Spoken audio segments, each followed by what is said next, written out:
ঠাকুরমশাই, আমাদের গ্রামে ভয়ানক এক বিপদ নেমে এসেছে। হ্যাঁ, কিন্তু তুমি এই বিষয়ে কি করে জানলে? যেন কিছু একটা আবার জেগে উঠেছে। আপনার কাছ থেকে কি লুকোবো ঠাকুরমশাই? তাদের কোনো খোঁজ না পাওয়া গেলেও তাদের বস্ত্রের কিছু টুকরো পাওয়া গেছে। চিন্তা করবেন না, মা কালী আছেন। তিনি সঙ্গে থাকলে কোনো বিপদ আপনাদের গ্রামকে ছুঁতে পারবে না। তাহলে এখন উপায় কি ঠাকুরমশাই? এই গ্রামের ওপর যে অন্ধকার নেমে আসছে সেটা সাধারণ মানুষের সাধ্যের বাইরে। কেন? আপনি কি আগে থেকে কিছু আঁচ করেছিলেন?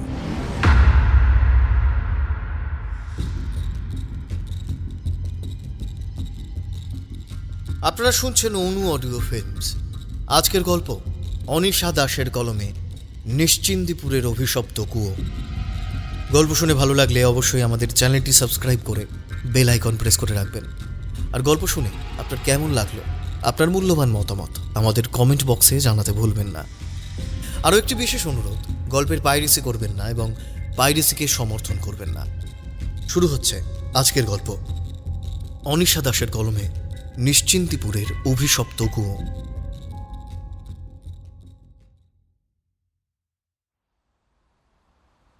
বছরের শীতটা যে এইভাবে জাঁকিয়ে বসবে সত্যিই বুঝতে পারিনি। হঠাৎ করে আবহাওয়া বদলে যাওয়ায় শরীরটাও কেমন যেন বেঁকে বসেছিল। দু একদিনে জ্বর সর্দিতে এমন অবস্থা হলো যে ঠাকুরমশাইয়ের কাছে যাওয়াই হয়ে ওঠেনি। তবে আজ রবিবার সকাল সকাল কিশোরী নিজেই আমাদের বাড়ি এসে হাজির। তাই আর দেরি না করে ঠিক করলাম তার কাছে আজ যেতেই হবে। আমরা দুজনে বেরিয়ে পড়লাম তারানাথের বাড়ির উদ্দেশ্যে। ধর্মতলাগামী ট্রাম থেকে নেমে রাস্তার মোড়ে এসেই চোখে পড়ল চেনা চায়ের দোকানটা। এমন শীতে গরম চা না খেলে চলে? মনে হলো এক কাপ চা হলে প্রাণটা একটু জুড়োবে। চায়ের ঠিক শেষ চুমুকটা দেব এমন সময় কিশোরীর তাল পাতায় গরম গরম কচুরি আর জিলিপি নিয়ে এসে হাজির। সে হাসতে হাসতে বলল, ভায়া, এমন শীতের সকালে গরম গরম কয়েকখানা কচুরি পেটে না পড়লে জীবন খানিকটা বৃথায়। কি বলো? নাও ভাইয়া, তাড়াতাড়ি শুরু করে দাও দেখি। বলেই আমার দিকে শালপাতার বাটিটা বাড়িয়ে দিল। আমিও আর দেরি না করে বিনা বাক্য ব্যয়ে কামড় বসালাম জিলিপিতে। সকাল 10টা বাজতে চললেও রোদের কোনো রকম নামগন্ধ নেই। তার উপর মাঝে মাঝেই হাড় মজ্জা কাঁপিয়ে দেওয়া ঠান্ডা হাওয়া এসে শরীরটা পুরো কাঁপিয়ে দিচ্ছে। খাওয়া শেষ করে মনে হলো আর সময় নষ্ট করাটা বোকামি। তাই মোড়ের দোকান থেকেই তারানাথের জন্য বেশ কয়েকখানা কচুরি আর জিলিপি নিয়ে নিলাম। তারপর আমরা হাঁটা দিলাম তার বাড়ির দিকে।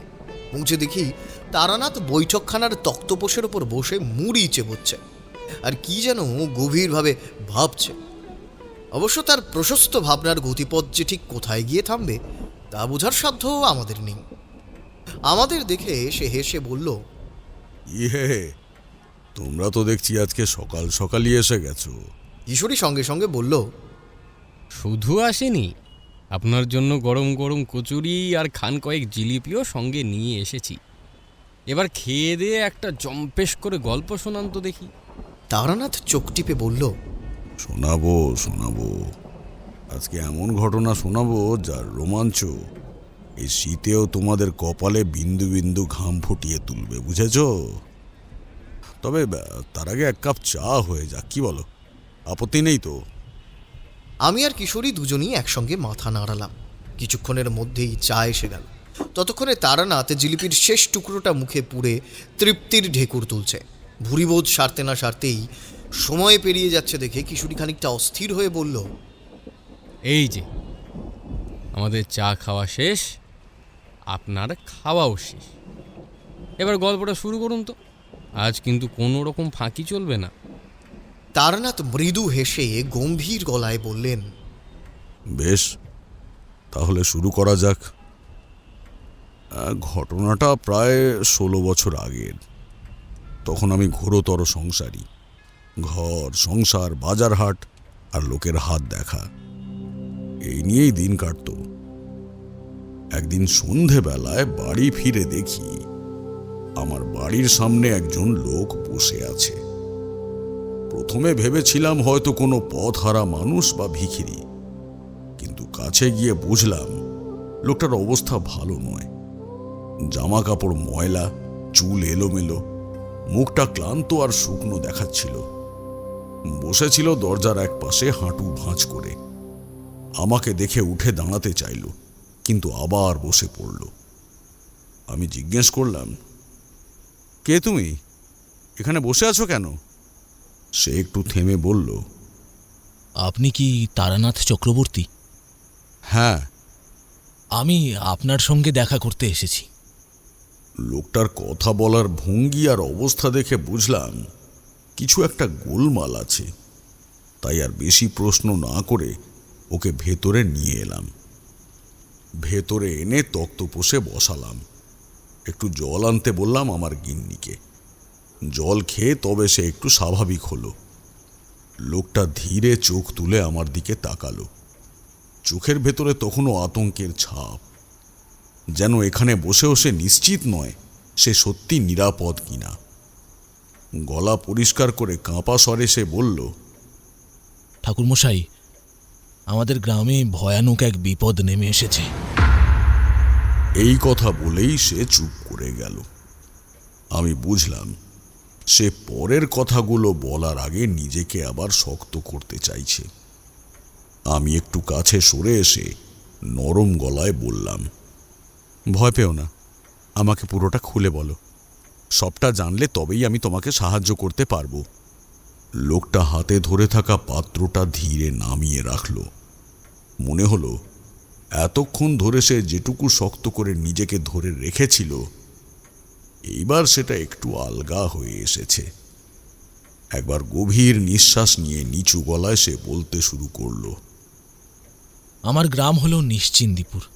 ঠিক যেন কোনো ছবির মতো গ্রাম।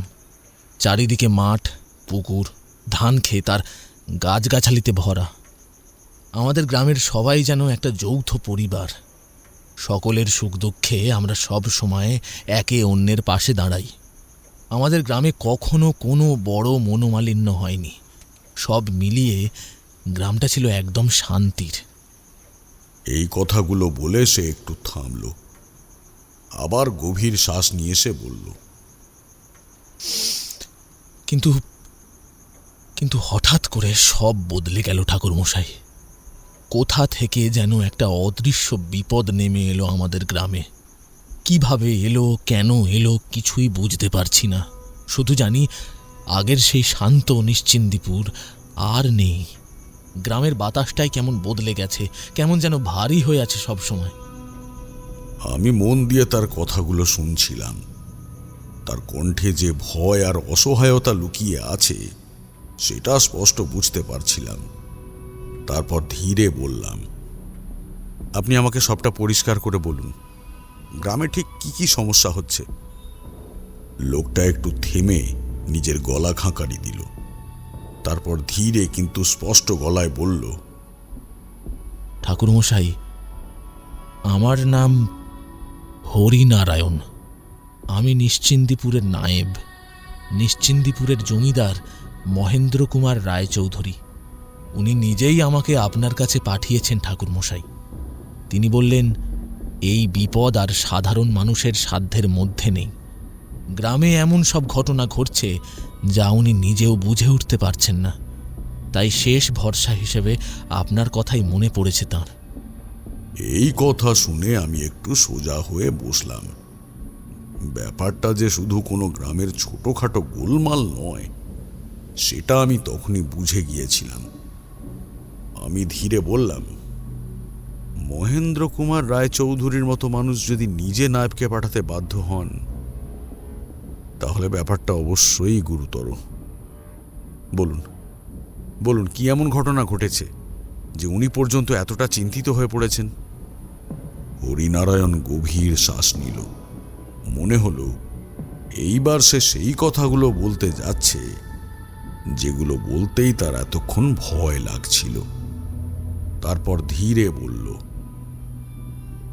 ঠাকুরমশাই, বিপদটা কোথা থেকে শুরু হয়েছে জানি না। আমি চোখ তুলে তার দিকে তাকালাম। মহেন্দ্র কুমার রায়চৌধুরীর নাতি অদ্রিজ রায়চৌধুরী, যার বয়স হবে 14 বছর। সে হঠাৎ করেই অদ্ভুত ব্যবহার করতে শুরু করেছে। এই কথাটা বলার সময় তার চোখে স্পষ্ট আতঙ্ক। আমি গম্ভীর গলায় জিজ্ঞেস করলাম, অদ্ভুত মানে? হরিনারায়ণ একটু থেমে নিয়ে বলল, অদ্রিজ আগের মতো নেই ঠাকুর মশাই। আজকাল বড্ড চুপচাপ হয়ে গেছে। কারোর সঙ্গে কথা বলে না, শুধু ঘরের এক কোণে বসে থাকে। আর মাঝে মাঝে হঠাৎ এমন ব্যবহার করে যেন কেউ তাকে ডাকছে।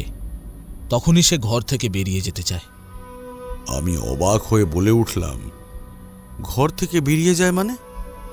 সে একটু থামল, যেন স্মৃতিটা মনে করতেই সে ভয় পাচ্ছে। তারপরে নিচু গলায় বলল, হ্যাঁ ঠাকুর মশাই, সে অনেকবারই রাতের বেলায় ঘর থেকে বেরিয়ে বাইরে চলে যাওয়ার চেষ্টা করেছে, কিন্তু একদিন রাতের বেলায় ব্যাপারটা একেবারে হাতের বাইরে চলে গিয়েছিল। সবাই যখন ঘুমোচ্ছিল সেই সময় অদ্রিজ নিঃশব্দে ঘর থেকে বেরিয়ে গিয়েছিল। দরজার শব্দ পেয়ে একজন চাকর দেখে ফেলেছিল। সে দৌড়ে গিয়ে ওকে ধরতে যায়। হরিনারায়ণের গলা কেঁপে উঠল। তারপর আবার সে বলে উঠল, তখন অদ্রিজ চিৎকার করে বলছিল, আমাকে ছেড়ে দাও, আমাকে ছেড়ে দাও, ও আমাকে ডাকছে, আমাকে যেতে হবে, আমাকে ছেড়ে দাও, আমাকে ছেড়ে দাও, ও আমাকে ডাকছে, ও আমাকে ডাকছে, আমাকে যেতে দাও, আমাকে যেতে দাও, আমাকে ডাকছে, ডাকছে আমাকে।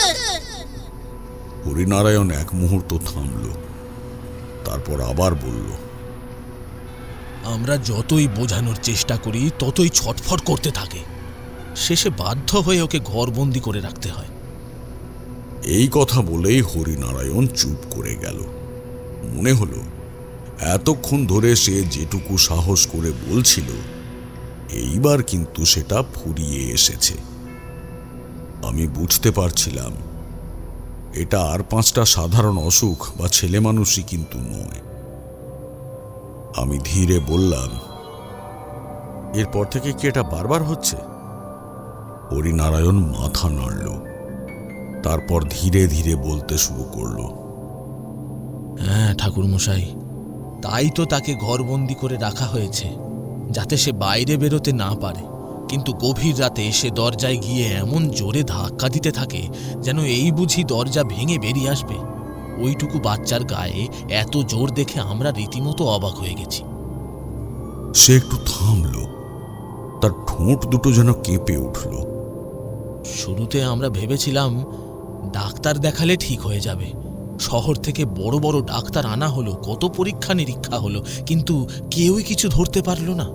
সবাই বলল ছেলেটা শারীরিকভাবে একদম ঠিক আছে। কিন্তু ঠাকুর মশাই, সে আমার দিকে তাকালো ভীত চোখে। আমি বলে উঠলাম, আচ্ছা, অদ্রিজ বাদে গ্রামের আর সবকিছু কি ঠিক আছে? হরিনারায়ণ আমার দিকে তাকালো। তার মুখের দিকে তাকিয়েই বুঝলাম উত্তরটা মোটেই স্বস্তির নয়।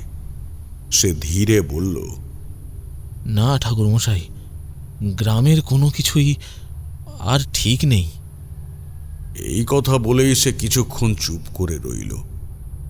তারপর গলা পরিষ্কার করে আবার বলতে শুরু করল, প্রথমে আমরা ভেবেছিলাম সব ঝামেলা শুধু অদ্রিজকে ঘিরেই, কিন্তু ধীরে ধীরে বুঝলাম ব্যাপারটা তা নয়, যেন গোটা গ্রামটার উপরই কোনো অশুভ ছায়া নেমে এসেছে। আর কি কি হয়েছে আমাকে একটু খুলে বলো, তাহলে আমার বুঝতে সুবিধা হবে। হরিনারায়ণ সঙ্গে সঙ্গে বলল, অদ্রিজ এমন হওয়ার পর থেকেই গ্রামের কয়েকজন মানুষ হঠাৎ করেই নিখোঁজ হয়ে যায়। আমি একটু চমকে উঠলাম, অবাক হয়ে বললাম, নিখোঁজ হয়ে যায় মানে? হ্যাঁ ঠাকুর মশাই, একজন একজন করে হঠাৎ গায়েব হতে থাকে। তারা বাড়ি থেকে কাজ করতে বের হতো, কিন্তু আর ফিরে আসতো না। আমরা সারা গ্রাম খুঁজেও তাদের কোনো খোঁজ পাইনি। এটা কিভাবে সম্ভব? একটা মানুষ হঠাৎ করে কিভাবে গায়েব হতে পারে? এটা তো অসম্ভব।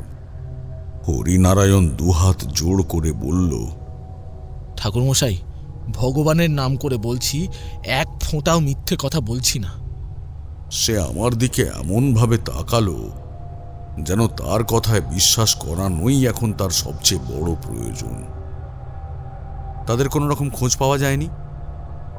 হরিনারায়ণ মাথা নাড়ল। তার চোখে তখন গভীর ক্লান্তি আর ভয় একসঙ্গে। সে একটু থেমে আবার বলল, আর শুধু তাই নয়, অদ্রিজের সঙ্গে গ্রামের যেসব ছেলেদের বন্ধুত্ব ছিল তারাও ভালো নেই। আমি তাকিয়ে রইলাম। হরিনারায়ণ নিচু গলায় বলল, তাদের শরীরে ভয়ঙ্কর জ্বর উঠেছে, এমন জ্বর যে দিনের পর দিন নামছেই না। শহর থেকে ডাক্তার দেখানো হয়েছে, ওষুধ খাওয়ানো হয়েছে, কিন্তু কোনো লাভ হয়নি। চিকিৎসা করেও ফলাফল শূন্য। এই কথাটা বলার সময় তার গলা কেঁপে উঠল। কেউ বিছানা ছেড়ে উঠতে পারছে না, কেউ আবার প্রলাপ বকছে, আর দু একজন তো এমন অবস্থায় পৌঁছেছে চিনতেই পারা যায় না তারা আগের মতো মানুষ কিনা। ঘরের ভেতরে হঠাৎ যেন আরো ভারী নীরবতা নেমে এলো। আমি ধীরে বললাম, এই জ্বর কবে থেকে শুরু হয়েছে? হরিনারায়ণ আমার দিকে তাকালো। তার চোখে তখন স্পষ্ট আতঙ্ক। অদ্রিজ বদলাতে শুরু করার কিছুদিন পর থেকেই ঠাকুরমশাই। আমি তোমাদের কথাগুলো শুনে যতটুকু বুঝলাম তাতে বিষয়টা যথেষ্টই গুরুতর। আমাকে স্বয়ং গিয়ে একবার সবকিছু নিজের চোখে দেখতে হবে। এই কথা শুনে হরিনারায়ণের মুখে এক মুহূর্তের জন্য যেন হাঁফ ছেড়ে বাঁচার একটা ভাব ফুটে উঠল। এতক্ষণ ধরে যে ভয় আর দুশ্চিন্তা সে চেপে রেখেছিল তার মধ্যে হঠাৎ করে একটা ক্ষীণ আশার আলো জ্বলে উঠল। সে তাড়াতাড়ি বলে উঠল, ঠিক এই কথাটাই জমিদার বাবু বলেছিলেন ঠাকুরমশাই। উনি বলেছিলেন আপনি যদি একবার স্বয়ং এসে সবটা নিজের চোখে দেখেন তবেই হয়তো এই বিপদের কোনো উপায় বেরোবে। ঠিক আছে, তুমি যাও, আমি কাল ভোরেই রওনা দেব। এই কথাটা শুনে হরিনারায়ণ বাবু যেন একটু হালকা হলো। সে তাড়াতাড়ি উঠে দাঁড়িয়ে বলল, ঠিক আছে ঠাকুরমশাই, নদীর ধারে ঘোড়ার গাড়ি আপনার জন্য অপেক্ষা করবে। আপনি কোনো চিন্তা করবেন না, আপনার আপ্যায়নের কোনো ত্রুটি হবে না। সে একটু থেমে আবার বলল, জমিদারবাবু নিজে আমাকে পাঠিয়েছেন, আপনার আসার খবর পেলে উনি অনেকটাই নিশ্চিন্ত হবেন।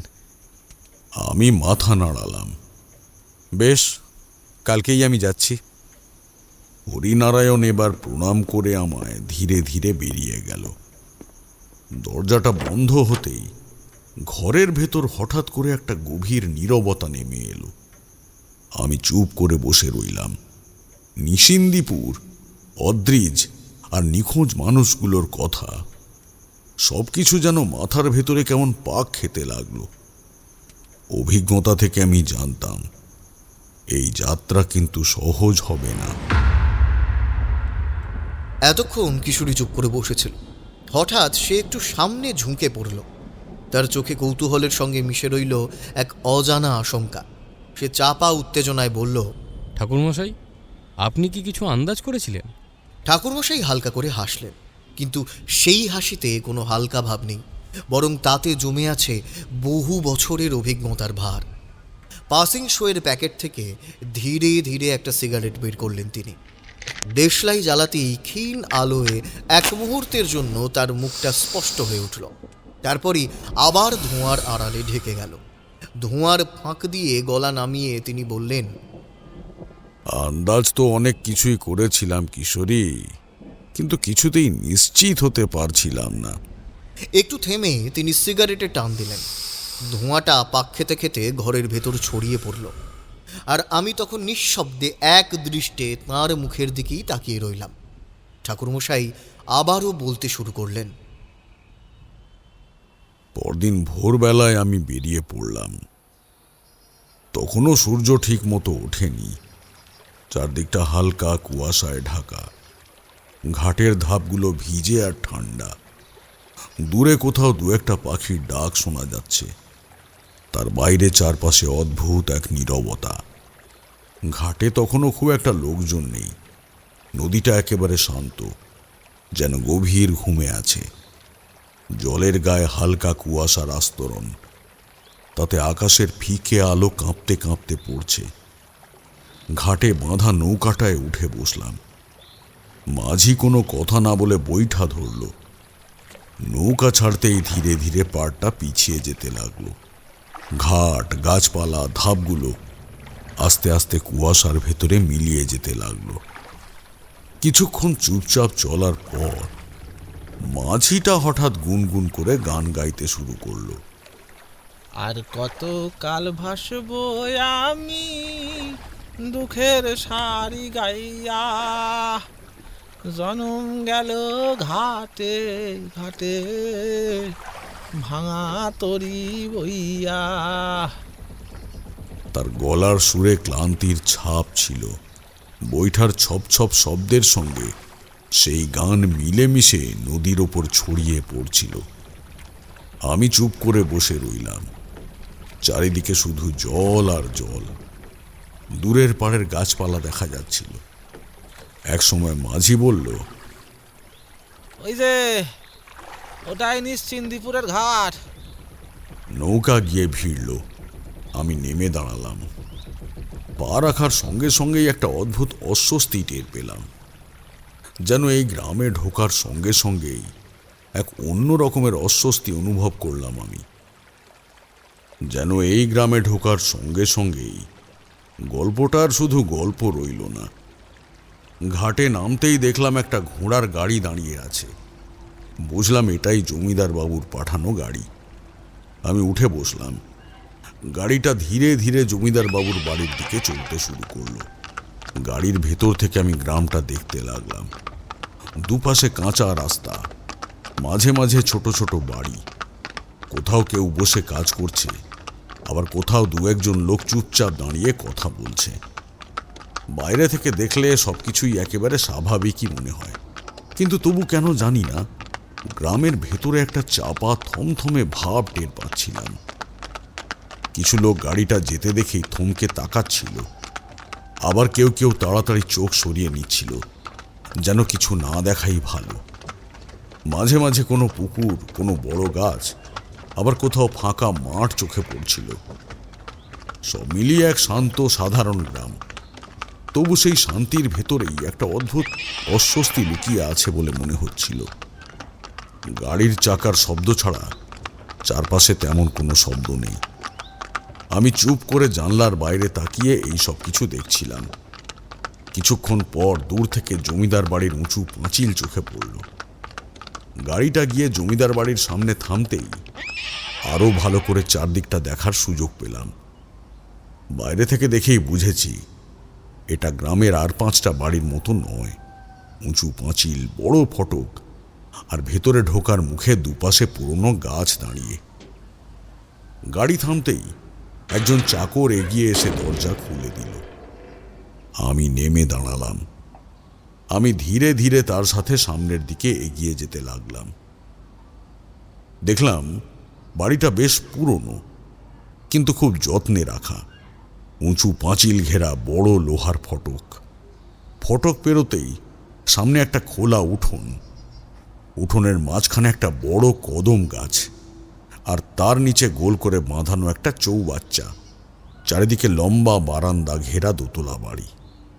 বারান্দার খুঁটিগুলো মোটা, সেইগুলোর গায়ে বয়সের ছাপ পড়েছে। দেওয়ালের রং কিছু জায়গায় ফ্যাকাশে হয়ে এসেছে, কিন্তু তাতে বাড়িটার গাম্ভীর্য আরও বেড়েছে বলেই মনে হলো। জানালাগুলো বড় বড়, কাঠের পাল্লা। কিছু জানালা বন্ধ, আবার কিছু আধখোলা। কোথাও কোথাও ভারী পর্দা ঝুলছে। ভেতরে ঢুকতেই মেঝেতে পুরনো মোজাইক চোখে পড়ল। হাঁটলে হালকা শব্দ হচ্ছে। দেওয়ালের গায়ে দু একটা পুরনো আমলের ছবি টাঙানো।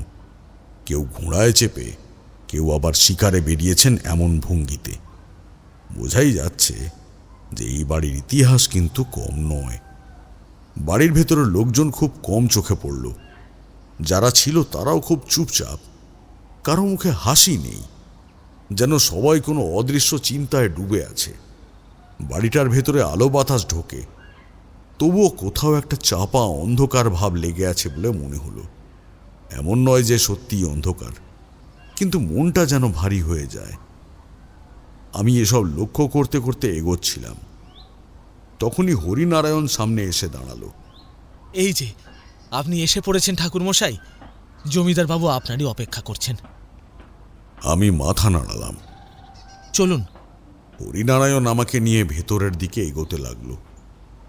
চলতে চলতে লক্ষ্য করলাম বাড়ির লোকজনেরা খুব চুপচাপ, কারো মুখে কথা বিশেষ নেই। আমাকে দেখেও তারা শুধু মাথা নুইয়ে সরে যাচ্ছে। একটা লম্বা বারান্দা পেরিয়ে আমরা একটা বড় ঘরের সামনে এসে থামলাম। দরজার সামনে দাঁড়িয়ে সে নিচু গলায় বলল, জমিদার বাবু এখানেই আছেন। তারপর দরজায় হালকা করে টোকা দিল। ভেতর থেকে ভারী গলায় উত্তর এলো। হরিনারায়ণ দরজাটা খুলে দিল। আমি ভেতরে ঢুকলাম। ঘরটা দেখলাম বেশ বড়। একপাশে বড় জানালা, আর তার সামনে একটা চেয়ার আর একটা ছোট্ট টেবিল। দেওয়ালের দিকে একটা বড় আলমারি, তাতে অনেক বই আর কাগজপত্র। ঘরের মাঝখানে একটা মোটা কাঠের টেবিল, তার চারিদিকে কয়েকটা চেয়ার। সবকিছু গোছানো, কিন্তু ঘরের ভেতরে একটা চাপা ক্লান্তির ভাব। জানলার পাশে একটা চেয়ারে বসে আছেন মহেন্দ্র কুমার রায়চৌধুরী। আমাকে দেখেই তিনি ধীরে উঠে দাঁড়ালেন। চেহারায় বয়সের ছাপ স্পষ্ট, কিন্তু চোখে তার চেয়েও বেশি দুশ্চিন্তার ছাপ। তিনি এগিয়ে এসে বললেন, আপনাকে অনেক ধন্যবাদ তারানাথবাবু। আপনি না এলে জানি না কি করতাম। বলুন। হরিনারায়ণ আপনার কথা অনেকটাই বলেছে, কিন্তু আমি চাই আপনার মুখ থেকেই সবটা শুনতে। জমিদার মশাই বলতে লাগলেন। শব্দ শুনবেনই ঠাকুর মশাই, কিন্তু এতটা পথ পেরিয়ে এসেছেন, তার আগে খেয়ে দিয়ে একটু বিশ্রাম করুন, তারপর ধীরে সুস্থে বিকেলবেলায় সবটা শুনবেন। এই কথা বলার সময় পাশের দরজা দিয়ে জমিদার গিন্নি এসে ঢুকলেন।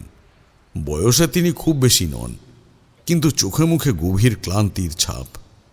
চোখ দুটো লাল, যেন অনেক রাত ঠিকমতো ঘুমই হয়নি।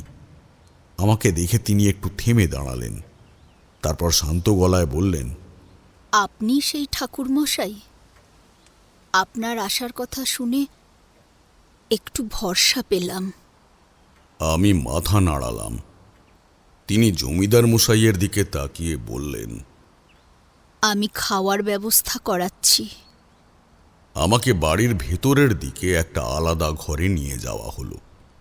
ঘরটা পরিষ্কার পরিচ্ছন্ন, কিন্তু খুব সাধারণ। একটা কাঠের খাট, তাতে সাদা চাদর পাতা। পাশে ছোট একটা টেবিল, তার উপর জলের কলস আর গ্লাস। জানালাটা উঠোনের দিকে খোলে। কিছুক্ষণ পর খাওয়া এসে গেল। পিতলের থালায় গরম ভাত, মুগের ডাল, আলু ভাজা, উচ্ছে ভাজা আর এক টুকরো মাছের ঝোল, সঙ্গে একটু চাটনি আর পাঁপড়। সবই সাধারণ, কিন্তু যত্ন করে দেওয়া। জমিদার গিন্নি নিজেই এসে জিজ্ঞেস করলেন, আর কিছু লাগবে ঠাকুরমশাই? আমি বললাম, না না, এই যথেষ্ট। খাওয়া শেষ হলে তিনি বললেন, আপনি একটু শুয়ে পড়ুন, শরীরটা আগে সামলে নিন, বিকেলে আপনাকে ডাক পাঠানো হবে। বিকেলের দিকে ঘুমটা ভাঙল দরজায় হালকা টোকার শব্দে। ঠাকুর মশাই, জমিদার মশাই আপনাকে ডাকছেন। বাইরে থেকে একজন চাকরের গলা। আমি উঠে বসলাম। জানলার বাইরে তাকিয়ে দেখি রোদটা ঢলে পড়েছে। বিকেলের আলো উঠোনে ছায়া ফেলেছে। হাত মুখ ধুয়ে নিয়ে বাইরে বেরোলাম। হরিনারায়ণ দরজার কাছেই দাঁড়িয়েছিল। আমাকে দেখেই বলল, চলুন ঠাকুরমশাই, সবাই আপনার অপেক্ষায় আছেন। আমরা আবার সেই বড় ঘরের দিকে গেলাম। ভেতরে ঢুকেই দেখলাম জমিদার মশাই, জমিদার গিন্নি আর হরিনারায়ণ বসে আছেন। সবার মুখেই একটা চাপা উদ্বেগ। তিনি একটু চুপ করে থেকে বললেন, তাহলে এবার সবটা খুলে বলি। ঘরের ভেতর আবার সেই ভারী নীরবতা নেমে এলো। জমিদার গিন্নি আঁচলটা শক্ত করে ধরলেন। চোখের দিকে তাকিয়েই বোঝা যাচ্ছিল তিনি নিজেকে শক্ত রাখার চেষ্টা করছেন। জমিদার মশাই ধীরে ধীরে বলতে শুরু করলেন। অদ্রিজের এই বদলটা শুরু হয়েছিল প্রায় 1 মাস আগে থেকে। তার আগে একদিন সে তার বন্ধুদের সঙ্গে গ্রামে ঘুরতে বেরিয়েছিল। রোজই তো ওরা গ্রামের আশেপাশে এদিক ওদিক ঘুরে বেড়ায়, একটু খেলাধুলো করে। এই বয়সী ছেলে, ঘরে আটকে তো রাখা যায় না। সেদিনও তাই বেরিয়েছিল, কিন্তু অন্য দিনের তুলনায় অনেক রাত করে বাড়ি ফিরল। সেই জন্য আমার ছেলে ওকে একটু কড়া কথা শুনিয়েছিল। আশ্চর্য বিষয় হলো, অদ্রিজ কোনো কথা না বলে সোজা নিজের ঘরে চলে গিয়ে দরজাটা বন্ধ করে দেয়। আমরা কেউই তখন ঠিক বুঝে উঠতে পারিনি ব্যাপারটা। তারপর থেকেই লক্ষ্য করতে শুরু করলাম ও কেমন যেন চুপচাপ হয়ে যাচ্ছে। কি হয়েছে জানতে ওর বন্ধুদের কাছে লোক পাঠাই, তাতেও কোনো সমাধান হলো না, বরং যা জানলাম তাতে আরও চিন্তা বেড়ে গেল। সেদিন ওর সঙ্গে যারা ঘুরতে গিয়েছিল সেই ছেলেগুলো একে একে অসুস্থ হয়ে পড়েছে। তাদের নাকি এমন জ্বর উঠেছে যে জলপট্টি থেকে শুরু করে ডাক্তার দেখানো সবই করা হয়েছে, কিন্তু কোনো লাভ হয়নি, বরং ধীরে ধীরে ওরা আরও অসুস্থ হয়ে পড়ছে। তাহলে সেই দিন ওদের সঙ্গে নিশ্চয়ই কোনো ঘটনা ঘটেছে যার প্রভাব এখন ওদের ওপর পড়ছে। জমিদার মশাই অসহায় গলায় বললেন, ঠাকুর মশাই, আমরা তো কিছুই বুঝতে পারছি না, কোথা থেকে কি হচ্ছে কিচ্ছু বুঝে উঠতে পারছি না। তিনি একবার জমিদার গিন্নির দিকে তাকালেন। তার চোখে তখন জল চিকচিক করছে। জমিদার মশাই আবার বললেন, সবকিছু যেন হঠাৎ করেই ওলট পালট হয়ে গেছে। আগে এমন কিছুই ছিল না, এখন মনে হয় প্রতিদিনই নতুন কোনো অশান্তির জন্য অপেক্ষা করতে হচ্ছে। ঘরের ভেতর আবার সেই ভারী নীরবতা নেমে এলো। আমি ধীরে বললাম, অদ্রিজ কি কিছু বলেছে? সেদিন ওরা কোথায় গিয়েছিল এই ব্যাপারে কিছুই বলেনি? জমিদার মশাই মাথা নাড়লেন, গলায় অসহায়তা স্পষ্ট। না ঠাকুর মশাই, প্রথম প্রথম জিজ্ঞাসা করলে কোনো উত্তরই দিত না, শুধু চুপ করে থাকতো। পরে 1-2 দিন পর থেকে অদ্ভুত সব কথা বলতে শুরু করলো। আমি মন দিয়ে শুনছিলাম। তিনি বললেন, কখনো বলে ওরা ডাকছে, কখনো বলে ওখানে যেতে হবে। জিজ্ঞেস করলে কে ডাকছে, কোথায় যেতে হবে, কিচ্ছুই পরিষ্কার করে বলে না। জমিদার গিন্নি আঁচলটা শক্ত করে ধরে বললেন, রাতে ঘুমের মধ্যে ও বিড়বিড় করে, কখনো উঠে বসে, কখনো দরজার দিকে তাকিয়ে থাকে। চোখ দুটো তখন এমন থাকে যেন সে এখানেই নেই। জমিদার মশাই আবার বলতে শুরু করলেন, এই দিকটা হওয়ার পাশাপাশি আবার নতুন করে ঘটনা শুরু হলো। গ্রামের 3-4 জন লোকের কোনো খোঁজ পাওয়া যাচ্ছে না। সকালে কাজে যাবে বলে তারা বেরিয়েছিল, কিন্তু সন্ধ্যা গড়িয়ে রাত হয়ে গেলেও তারা আর ফেরে না। তখন গ্রামের সবাই মিলে খোঁজ শুরু করি, তবু কারো খোঁজ পাওয়া যায় না। আমি বললাম, আচ্ছা, ওদের কি কোনো রকম কোনো খোঁজ পাওয়া যায়নি? আপনার কাছ থেকে কি লুকোবো ঠাকুরমশাই, তাদের কোনো খোঁজ না পাওয়া গেলেও তাদের বস্ত্রের কিছু টুকরো পাওয়া গেছে। কোথায়? আমাদের গ্রামে পূর্ব দিকে একটা কুয়ো আছে, সেটা আমাদের যাতায়াতের পথের পাশেই পড়ে। মানে ওটাকে পেরিয়েই গ্রামের চাষের জমি শুরু হয়, কিন্তু ওটার কাছে কেউ খুব একটা যায় না। আর সেই কুয়োটাকে মন্ত্র দিয়ে বন্ধন করা রয়েছে।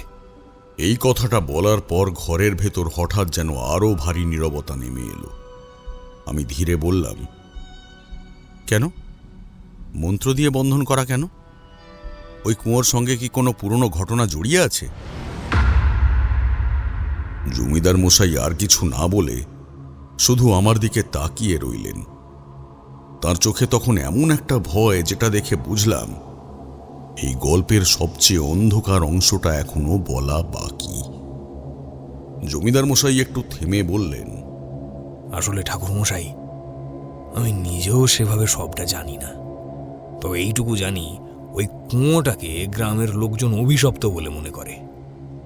তিনি একটু গলা নামিয়ে আবার বললেন, আর আশ্চর্যের বিষয় হচ্ছে, যারা যারা নিখোঁজ হয়েছে তাদের কারো না কারো জামা কাপড় বা ব্যবহার করা জিনিসপত্রের কিছু অংশ পাওয়া গেছে। আমি চুপ করে শুনছিলাম। জমিদার মশাই বললেন, কখনো কারো গামছা, কখনো কারো জামার টুকরো, আবার কখনো জুতোর একটা অংশ, সবই ওই কুয়োর আশেপাশে বা যাওয়ার পথের ধারে পাওয়া গেছে।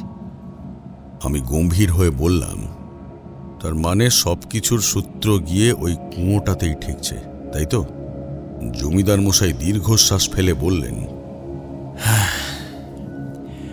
সত্যি বলতে কি ঠাকুরমশাই, আমি নিজেও কিছু বুঝতে পারছি না।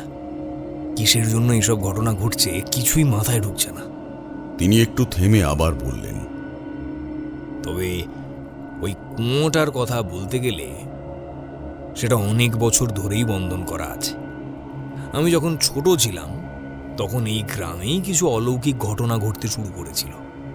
তখন সবাই মনে করেছিল এই সব কিছুর পেছনে ওই কুয়োটারই হাত আছে। জমিদার মশাই জানলার দিকে তাকিয়ে বললেন, সেই সময় আমার বাবার আদেশে গ্রামের মন্দিরের পুরোহিতকে ডাকা হয়। তিনি যজ্ঞ করেন এবং অনেক নিয়মকানুন মেনে কিছু আচার করেন, আর তারপর ওই কুয়োটাকে মন্ত্র দিয়ে বন্ধন করে দেওয়া হয়। তারপর অনেক বছর পর্যন্ত কোনো ঝামেলা হয়নি।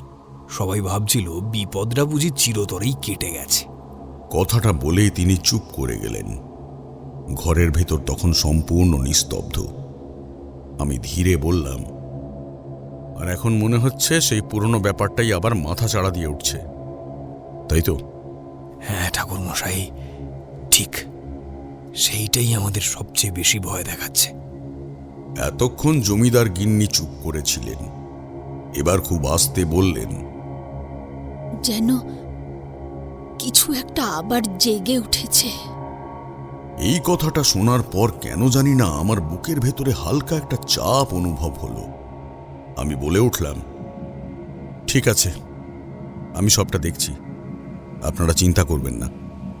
যত তাড়াতাড়ি সম্ভব আমি চেষ্টা করব এই সমস্যার একটা সমাধান করতে। জমিদার মশাই যেন একটু হালকা করে শ্বাস ফেললেন। এতক্ষণ ধরে তার মুখে যে চাপা দুশ্চিন্তার ছাপ ছিল সেটা যেন কিছুটা হলেও কমেছে বলে মনে হলো। জমিদার গিন্নি আমার দিকে তাকিয়ে বললেন, ভগবান আপনার মঙ্গল করুন ঠাকুর মশাই। আমরা সবাই আপনার উপরই ভরসা রাখছি।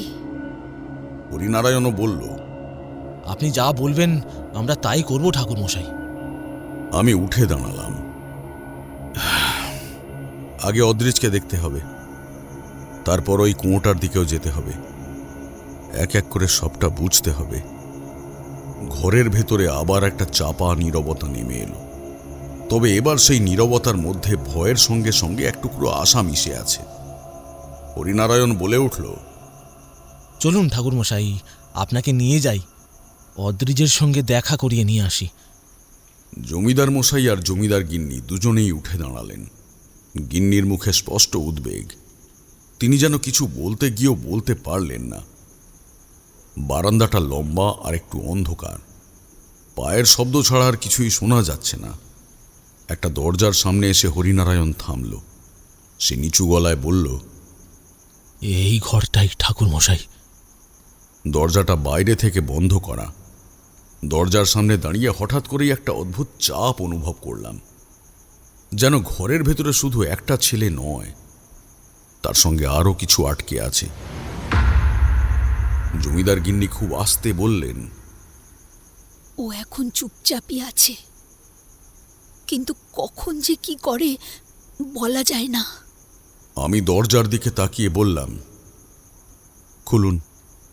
হরিনারায়ণ একটু ইতস্তত করল, তারপর ধীরে ধীরে দরজাটা খুলল। দরজার ভেতর থেকে কোনো শব্দ এলো না। আমি ভেতরে পা রাখলাম।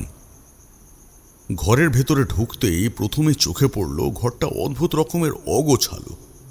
বিছানার চাদরটা এলোমেলো, মেঝেতে বই আর কাগজ ছড়িয়ে আছে।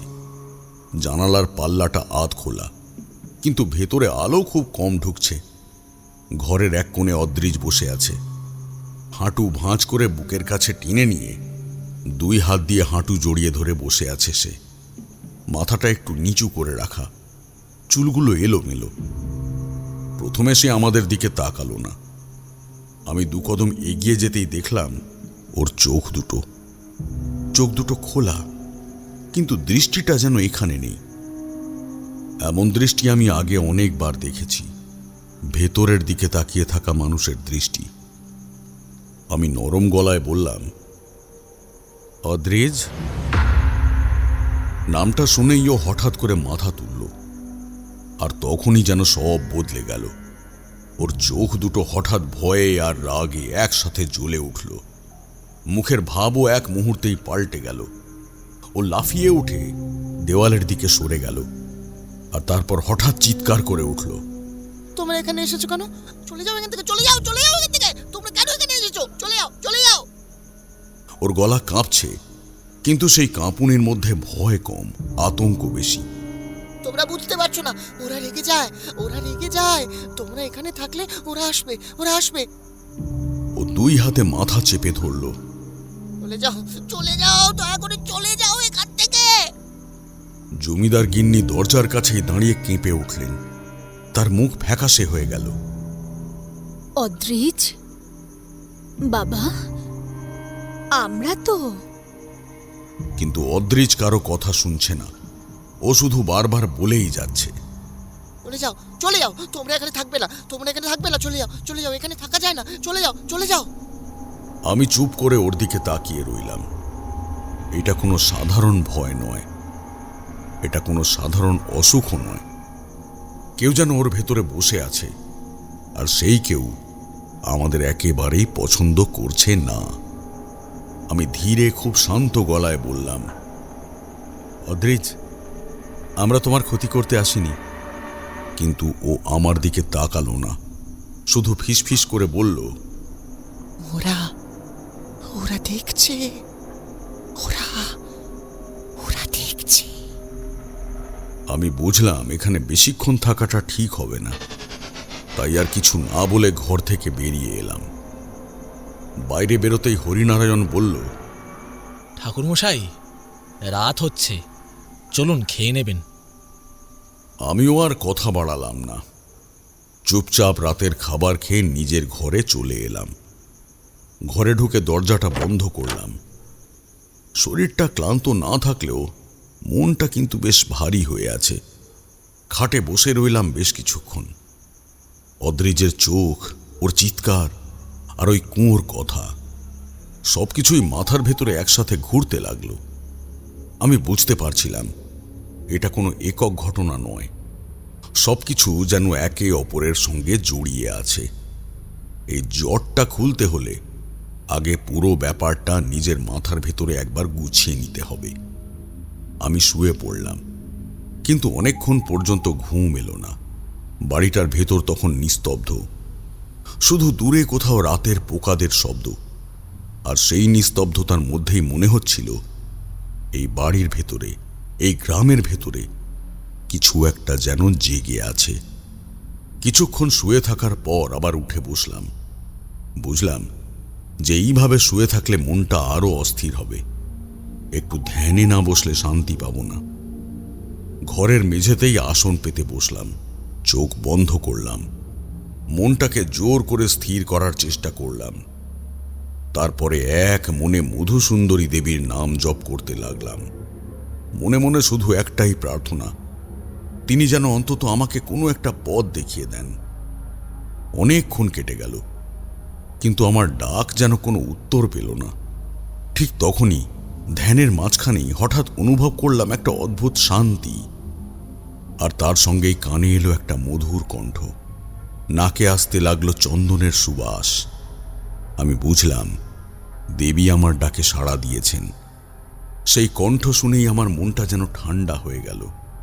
সেই কণ্ঠ বলল, তারানাথ, তুমি যে পথ ধরে যাচ্ছ সেই পথ ধরেই হাঁটো।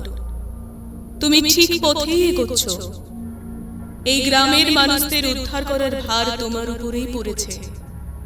এই গ্রামের অতীতে লুকিয়ে আছে এক কুৎসিত ইতিহাস, যেটাকে খুঁজে বের করার চেষ্টা করো। দেখবে তুমি সফল হবে। কথাগুলো বলেই সেই কণ্ঠটা মিলিয়ে গেল। আমি ধীরে চোখ খুললাম। ঘরের ভেতর তখন আগের মতোই নীরবতা, কিন্তু আমার বুকের ভেতরের অস্থিরতা অনেকটাই কমে গেছে। তখন মনে হচ্ছিল অন্ধকারের ভিতরে কোথাও একটা আলো জ্বলে উঠেছে। আমি বুঝলাম যে পথটা কঠিন, কিন্তু পিছিয়ে যাওয়ার আর কোনো উপায় নেই। এইবার আমাকে সত্যিটা খুঁজে বার করতেই হবে। পরদিন ভোর হতেই আমি স্নান আর প্রাতরাশ সেরে জমিদার মশাইয়ের কাছে গেলাম। তিনি তখন বারান্দায় বসেছিলেন। আমাকে দেখে বললেন, এত সকালে কোথায় যাচ্ছেন ঠাকুরমশাই? আজ আমি অদ্রিজের বন্ধুদের সঙ্গে কথা বলতে চাই। ওদের মুখ থেকেই জানতে চাই সেদিন ঠিক কী ঘটেছিল। জমিদার মশাই একটু চিন্তিত মুখে বললেন, ওরা খুব অসুস্থ ঠাকুরমশাই, কথা বলার মতো অবস্থায়ও নেই। তবুও চেষ্টা তো করতেই হবে। ওই দিনের কথাটা না জানলে এই জট খুলবে না। জমিদার মশাই কিছুক্ষণ চুপ করে থেকে বললেন, ঠিক আছে, হরিনারায়ণ আপনার সঙ্গে যাবে। হরিনারায়ণ বলল, চলুন ঠাকুরমশাই। আমরা প্রথমে অদ্রিজের দুজন বন্ধুর বাড়িতে গেলাম। দরজায় ঢুকেই বুঝলাম ওদের অবস্থা সত্যিই খুব খারাপ। দুজনেই বিছানায় পড়ে আছে, চোখ বসে গেছে, গাল ভেঙে ঢুকে গেছে। জ্বরের ঘোরে কেউ কেবল বিড়বিড় করছে, কেউ আবার ফ্যাল ফ্যাল করে ছাদের দিকে তাকিয়ে আছে। কথা বলার শক্তিও নেই কারো। ওদের এই অবস্থা দেখে আমার আর বুঝতে বাকি রইল না, এটা কোনো সাধারণ অসুখ নয়। আমি হরিনারায়ণের দিকে তাকিয়ে নিচু গলায় বললাম, ওদের উপর কিছু একটা ভর করেছে। আগে দেহবন্ধন না করলে অবস্থা আরো খারাপ হবে। হরিনারায়ণ কিছু না বলে মাথা নাড়ল। আমি দুজনের কাছেই মন্ত্র পড়ে দেহবন্ধন করলাম। হাতে মন্ত্র পড়া সুতো বেঁধে দিলাম, কপালে সিঁদুরের টিপ দিলাম, আর মনে মনে দেবীর নাম নিয়ে ওদের শরীরটাকে যত সম্ভব শক্ত করে বেঁধে রাখার চেষ্টা করলাম, যাতে ভেতরের অশুভ শক্তিটা আর বেশি ক্ষতি করতে না পারে। সবটা শেষ করতে বেশ কিছুটা সময় লাগলো। কাজ শেষ করে উঠে দাঁড়িয়ে বুঝলাম এটা শুধু সাময়িক ব্যবস্থা। আসল সমস্যার শিকড় না তুলতে পারলে এদের কেউই পুরোপুরি ভালো হবে না। আমি আর হরিনারায়ণ চুপচাপ বাইরে বেরিয়ে এলাম। তারপর গেলাম তৃতীয় ছেলেটির বাড়িতে। দরজায় ঢুকতেই বুকের ভেতরটা কেমন করে উঠল। ছেলেটা খাটে বসেছিল, শরীরটা কেমন যেন শুকিয়ে গেছে, মুখটা ফ্যাকাশে, ঠোঁট শুকনো, চোখের নিচে কালো ছাপ। চোখ দুটো বড় বড় হয়ে আছে, কিন্তু সেই চোখে কোনো উজ্জ্বলতা নেই, শুধু ভয় আর ক্লান্তি। ঠিক তখনই পাশের ঘর থেকে এক মধ্যবয়স্কা মহিলা তাড়াতাড়ি বেরিয়ে এলেন। বুঝলাম তিনি ছেলেটার মা। আমাদের দেখে তিনি একটু থমকে গেলেন। তারপর হরিনারায়ণকে চিনে নিয়ে তাড়াতাড়ি এগিয়ে এসে প্রণাম করলেন। নমস্কার নায়কবাবু। কাঁপা গলায় বললেন তিনি। হরিনারায়ণ তাড়াতাড়ি বলল, আরে না না, এসব করবেন না, উঠুন। তারপর সে আমার দিকে তাকিয়ে বলল, ইনি সেই ঠাকুরমশাই যাকে জমিদার বাবু ডেকে এনেছেন। আপনার ছেলের ব্যাপারটা দেখতেই এসেছেন। মহিলাটি আমার দিকে তাকালেন, তার চোখে জল। তিনি দুহাত জোড় করে বললেন, ঠাকুরমশাই, আমার ছেলেটাকে বাঁচান। দিন দিন ও যেন এরকম শুকিয়ে যাচ্ছে, ডাক্তারও কিছু করতে পারছে না। আপনি চিন্তা করবেন না, আগে দেখি কি হয়েছে। তিনি একটু সরে দাঁড়ালেন। আমি আবার ছেলেটার দিকে তাকালাম। আমি ছেলেটার কাছে গিয়ে জিজ্ঞাসা করলাম, তোমার শরীর কেমন আছে? আমি বুঝতেই পারছিলাম যে ও ভালো নেই। আমি একটু থেমে আবার বললাম, যেদিন তোমরা বন্ধুরা শেষবারের মতো ঘুরতে বেরিয়েছিলে, সেদিন কি তোমাদের সঙ্গে কোনো ঘটনা ঘটেছিল? এই কথাটা শুনেই সে চমকে উঠল। হঠাৎ করে আমার দিকে তাকালো। চোখের ভেতর দিয়ে যেন ভয় এক ঝলক বয়ে গেল। আমি সেটা বুঝতে পেরে শান্ত গলায় বললাম, ভয় পেও না, তুমি আমাকে সবটা খুলে বলো, যদি বলতে তোমার কষ্ট না হয়। ছেলেটা কিছুক্ষণ চুপ করে রইল, চোখ নামিয়ে রাখল। মনে হলো নিজের ভেতরে সাহস জোগাড় করার চেষ্টা করছে। ঘরে তখন নিস্তব্ধতা, শুধু ওর ভারী শ্বাস প্রশ্বাসের শব্দ শোনা যাচ্ছে। তারপরে ধীরে সে মুখ খুলল। না ঠাকুরমশাই, আমি বলবো, সবটা বলবো। সে একটু থামল, তারপর খুব আস্তে আস্তে বলল, সেদিন আমরা চারজন একসঙ্গে গ্রামের রাস্তা ধরে ফিরছিলাম। ওই রাস্তার পাশেই তো সেই কুয়োটা পড়ে। আমরা এমনি গল্প করছিলাম। গ্রামের লোকজন বলে ওখানে নাকি অশুভ কিছু আছে, সেই ভয়ে কেউ যায় না। সে একটু থামল, তার শ্বাস নিতে কষ্ট হচ্ছিল। আমরা হেসেই বলেছিলাম যদি আমাদের মধ্যে কেউ ওখানে ঢুকে দেখাতে পারে তাহলে মেনে নেব এই গ্রামে তার থেকে সাহসী আর কেউ নেই। ওর চোখে ভয় জমে উঠল। আমরা ওকে আটকাইনি। ওই কুয়োটার পাশে বাঁধা সুতো আর কবচ পেরিয়ে ঢুকে পড়েছিলাম। বেরোনোর সময় হঠাৎ ওর পায়ে সুতো জড়িয়ে যায়, ও পড়ে যায়, আর ঠিক তখনই ওই পোঁতা ত্রিশূলটা উল্টে পড়ে যায়। আমরা সবাই ভয় পেয়ে যাই। তাড়াতাড়ি আবার ত্রিশূলটা আগের জায়গায় পুঁতে দিই, তারপর দৌড়ে পালিয়ে আসি। ওর হাত কাঁপতে লাগলো। ছেলেটা ফিসফিস করে বলল, কিন্তু সেই দিন থেকেই আমরা ঠিক নেই ঠাকুর মশাই। বুকের ভেতরটা কেমন একটা ভার, রাতে ঘুমোতে গেলে অদ্ভুত স্বপ্ন। আর অদ্রিজ সে তো একেবারে বদলেই গেছে। আমি চুপ করে বসে রইলাম। আমার আর বুঝতে বাকি রইল না ওরা এমন এক জায়গায় হাত দিয়েছে যেটাকে বহু বছর ধরে মন্ত্র দিয়ে বেঁধে রাখা হয়েছিল। এই বাচ্চা ছেলেগুলো অজান্তেই ভেঙে ফেলেছে বহুদিন ধরে চেপে রাখা এক অন্ধকার অধ্যায়ের বন্ধন। যে অশুভকে এক সময় শক্ত করে বেঁধে রাখা হয়েছিল সেইটা আবার মুক্ত হয়ে গেছে, আর তার ফল এখন এই গোটা গ্রাম ভোগ করছে। আমি ধীরে উঠে দাঁড়ালাম। যাওয়ার আগে ছেলেটার মাথায় হাত রেখে মন্ত্র পড়ে ওকেও দেহবন্ধন করে দিলাম, যাতে অন্তত আপাতত ভেতরের অশুভ শক্তিটা ওর উপর আর বেশি প্রভাব ফেলতে না পারে। তারপর আর কোনো কথা না বাড়িয়ে আমি আর হরিনারায়ণ সেখান থেকে বিদায় নিয়ে বেরিয়ে এলাম। কিন্তু মনে মনে আমি জানতাম এটা শুধু সাময়িক ব্যবস্থা। আসল বিপদটা এখনো রয়ে গেছে, আর তার শিকড় ওই কুয়োর ভিতরেই। বাইরে পা দিতেই মনে হচ্ছিল হাওয়াটা কেমন যেন ভারী হয়ে আছে। আমি বললাম, চলো একবার সেই কুয়োটাকে দেখে আসি। হরিনারায়ণ আমার দিকে তাকালো। তার চোখে ভয় আর দ্বিধা দুটোই স্পষ্ট, তবুও সে কিছু না বলে মাথা নাড়ল। আমরা দুজন পাশাপাশি হাঁটতে লাগলাম গ্রামের সেই দিকটায় যেদিকে কুয়োটা আছে। যত এগোচ্ছি ততই চারপাশটা কেমন যেন চুপচাপ হয়ে আসছে। পথের ধারে দু একটা লোক দেখা গেলেও তারা আমাদের দেখে তাড়াতাড়ি সরে যাচ্ছে। কেউ যেন ওই দিকটায় যেতে চায় না। আমার বুকের ভেতরে একটা অদ্ভুত চাপ অনুভব করছিলাম। ঠিক ভয় নয়, কিন্তু এমন একটা অনুভূতি যেন সামনে এমন কিছু অপেক্ষা করছে যেটা ভালো কিছু নয়। মনের ভেতরে অজান্তেই একটা ভার চেপে বসেছিল। আমি বুঝতে পারছিলাম এই কুয়োর কাছেই লুকিয়ে আছে এই গ্রামের সবচেয়ে বড় অন্ধকার, আর আজ তার মুখোমুখি হওয়ার সময় এসে গেছে। কিছুক্ষণ হাঁটার পর আমরা সেই কুয়োর সামনে এসে দাঁড়ালাম। দেখা মাত্রই বুঝলাম এটা আর 5টা সাধারণ কুয়ো নয়। কুয়োটার চারপাশটা পুরো গোল করে মন্ত্রযুক্ত লাল হলুদ সুতো দিয়ে ঘেরা।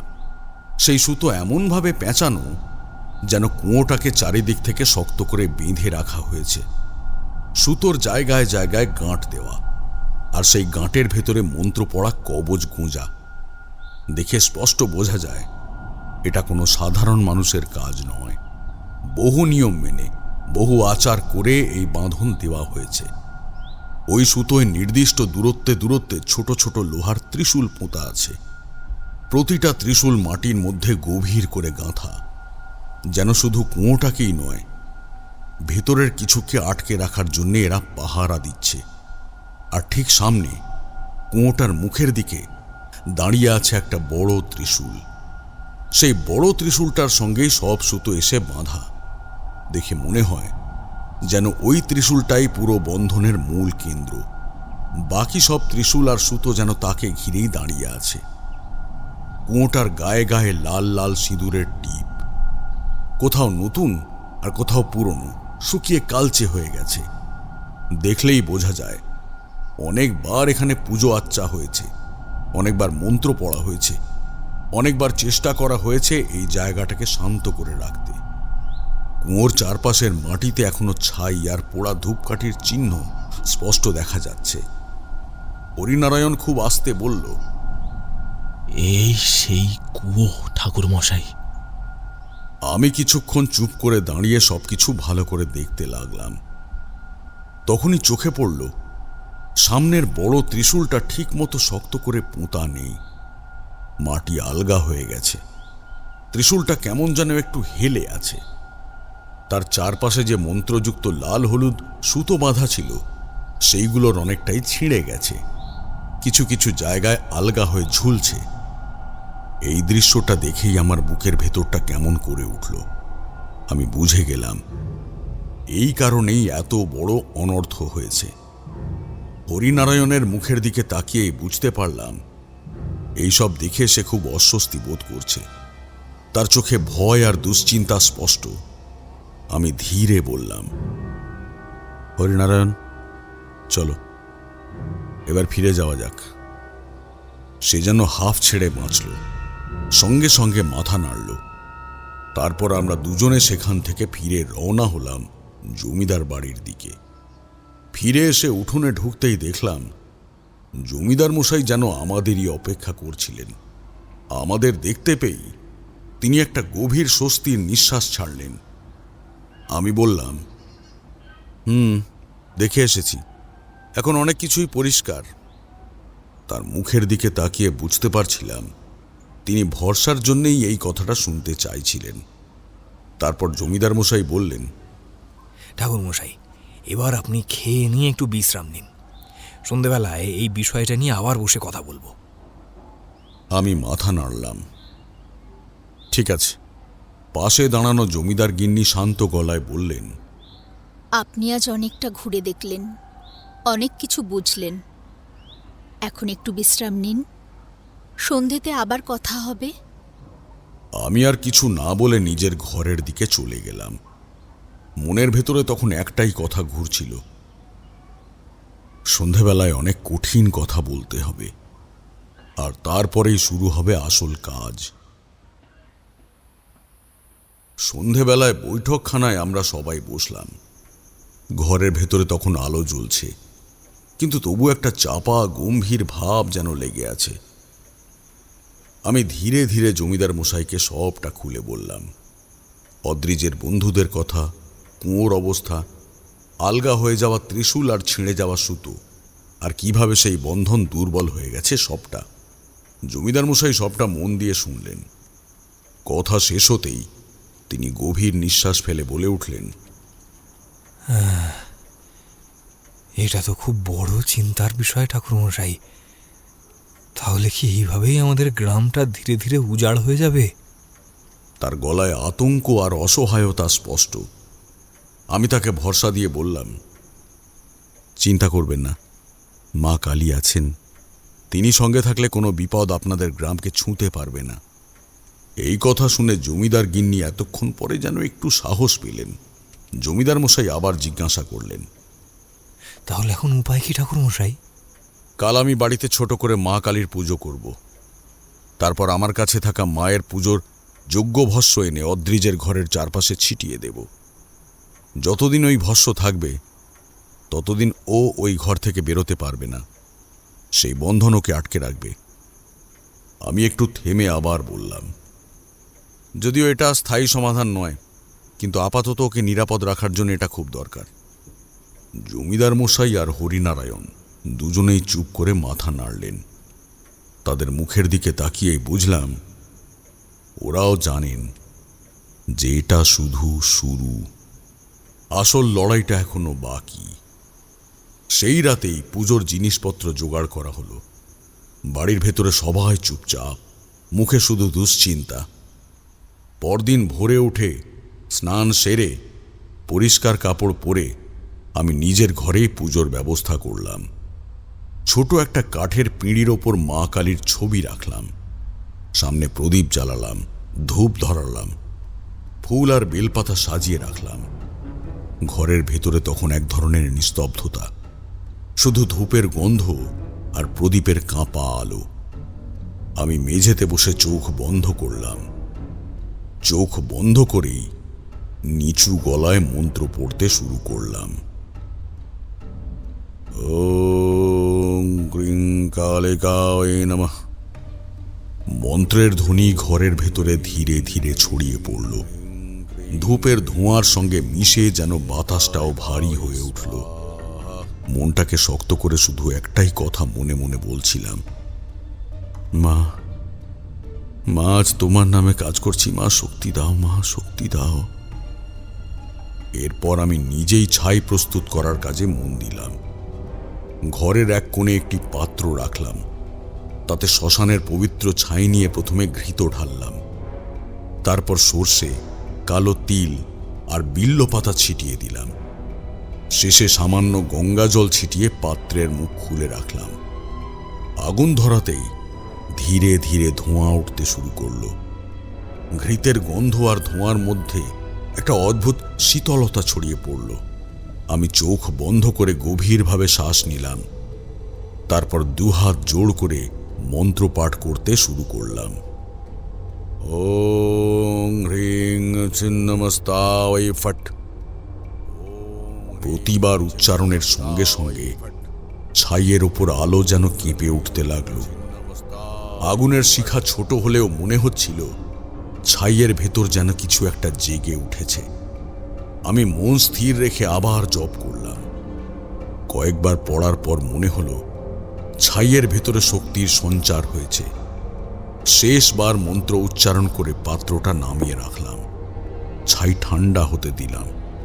তারপর তার উপর আবার একটু গঙ্গা জল ছিটিয়ে পবিত্র করলাম। আমি বুঝতে পারছিলাম এই ছাই আর সাধারণ ছাই নেই, এটা এখন মায়ের শক্তিতে সিক্ত এক অস্ত্র। পুজো শেষ করে ধীরে মাথা ঠুকলাম মায়ের সামনে। মনের ভেতরে তখন অদ্ভুত এক দৃঢ়তা অনুভব করছিলাম।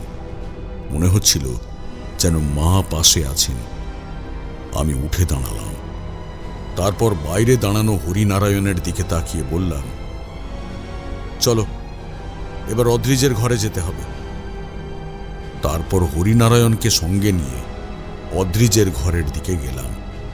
আমি ধীরে ধীরে যজ্ঞ ভস্য ঘরের চারপাশে ছিটিয়ে দিলাম। কাজ শেষ করে বললাম, যতদিন এই ভস্য থাকবে ততদিন ও এই ঘর ছেড়ে বেরোতে পারবে না। হরিনারায়ণ চুপ করে মাথা নাড়ল। আমার মনে তখন একটাই কথা, এটা শুধু আপাতত আটকানো, আসল কাজটা কিন্তু এখনো বাকি। পুজোর সব প্রক্রিয়া সেরে উঠতে উঠতে বেলা অনেকটাই গড়িয়ে গেছে। কাজ শেষ করে একটু চুপচাপ বসে থাকলাম। তারপর মনে মনে ঠিক করলাম, এবার আমাকে গ্রামটা আরো ভালো করে দেখতে হবে নিজের চোখে। অনেক কিছুই এখনো অজানা রয়ে গেছে। আমি সিদ্ধান্ত নিলাম এবার একাই বেরোবো। জমিদার মশাইকে আমার কথা বললাম। তিনি একটু চিন্তিত মুখে তাকালেও কিছু বললেন না, শুধু বললেন, সাবধানে যাবেন ঠাকুর মশাই।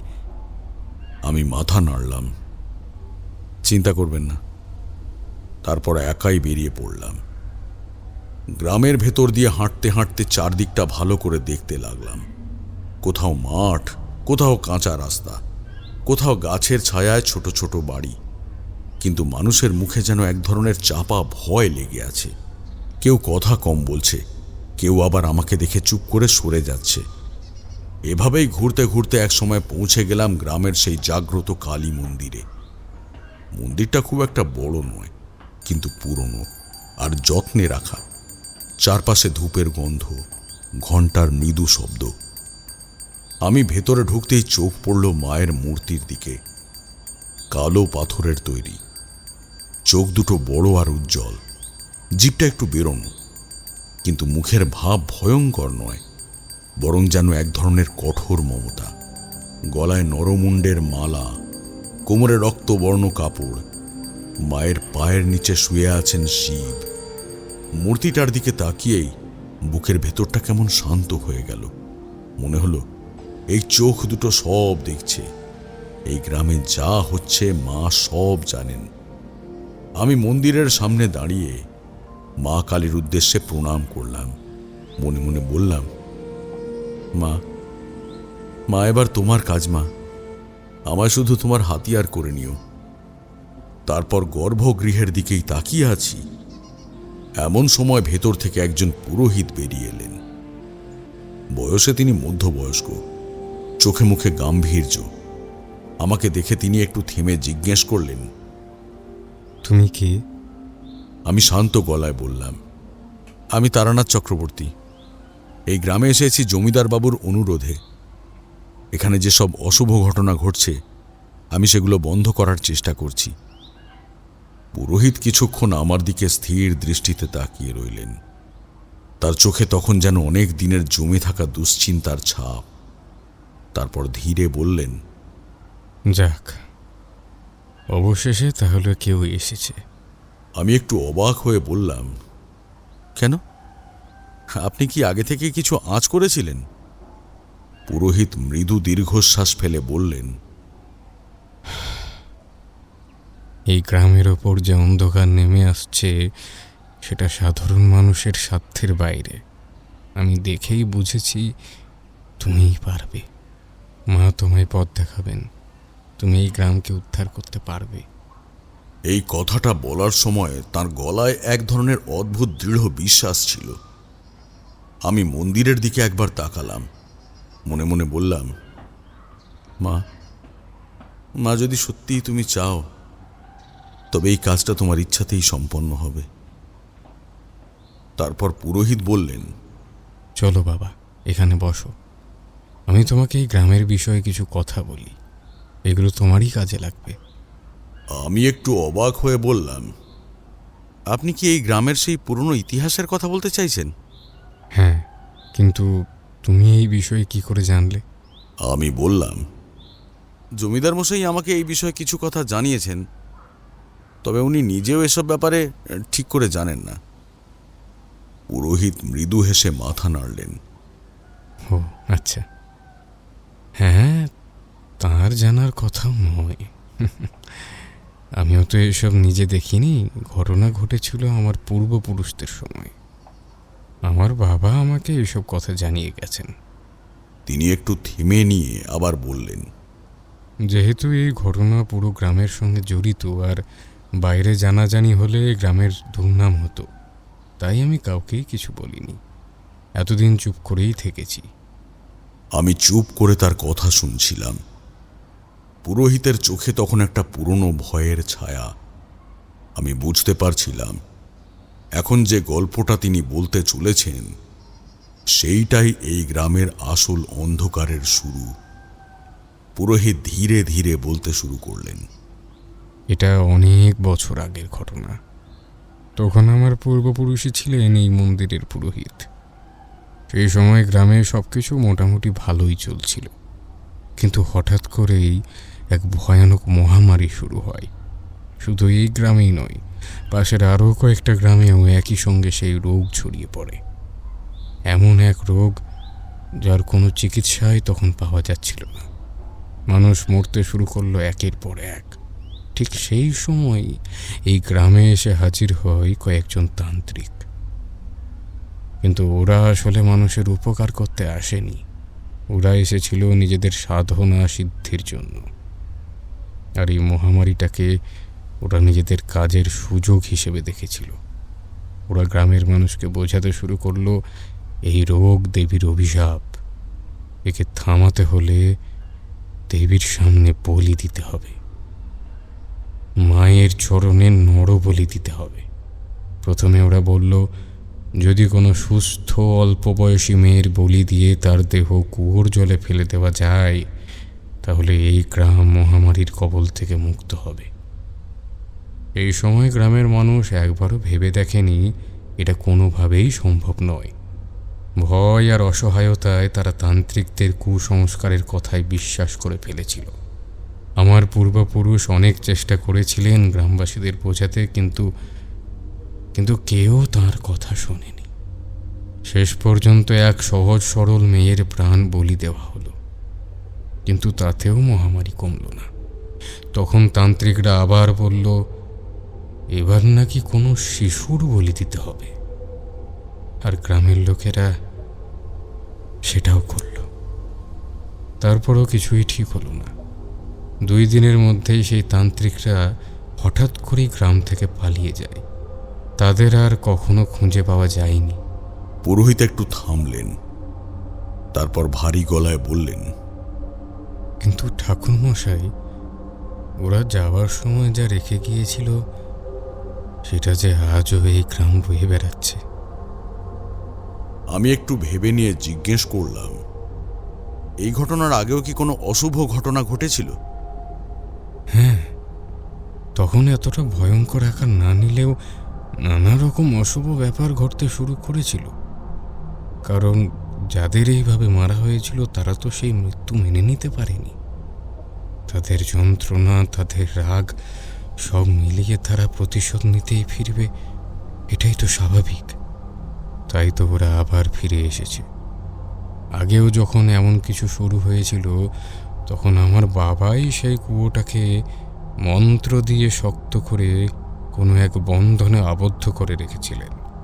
সেই বন্ধনেই এতদিন সব শান্ত ছিল, কিন্তু এখন কোনোভাবে সেই বন্ধন দুর্বল হয়ে গেছে বা ভেঙে গেছে, তাই আবার এইসব ঘটনা শুরু হয়েছে। আমি কিছুক্ষণ চুপ করে রইলাম, তারপর ধীরে বললাম, আপনি চিন্তা করবেন না, সব ঠিক হয়ে যাবে। মায়ের আশীর্বাদ সঙ্গে থাকলে সবই সম্ভব। পুরোহিত আমার দিকে তাকালেন। তার চোখে তখন অনেক দিনের পরে যেন এক ফোঁটা ভরসার আলো দেখা গেল। তিনি খুব আস্তে বললেন, মা যেন আপনাকে শক্তি দেন ঠাকুরমশাই। এই গ্রামের সব আশা এখন আপনার হাতে।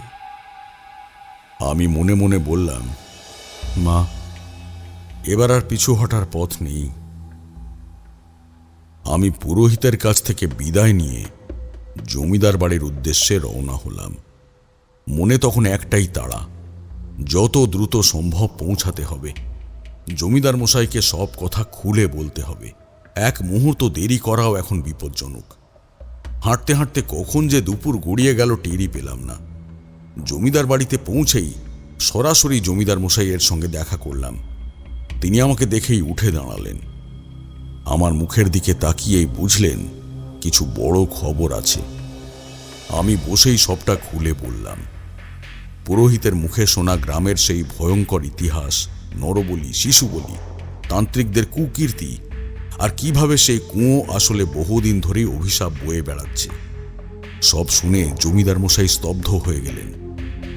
আমি শেষে দৃঢ় গলায় বললাম, আর দেরি করা যাবে না। কালই সেই কুঁয়োর ধারে মা কালীর নাম স্মরণ করে পুজো করতে হবে। ঠিকভাবে আচার করলে তবেই ওই আত্মারা মুক্তি পাবে, না হলে এই অশুভ আত্মারা আরো ভয়ঙ্কর হয়ে উঠবে।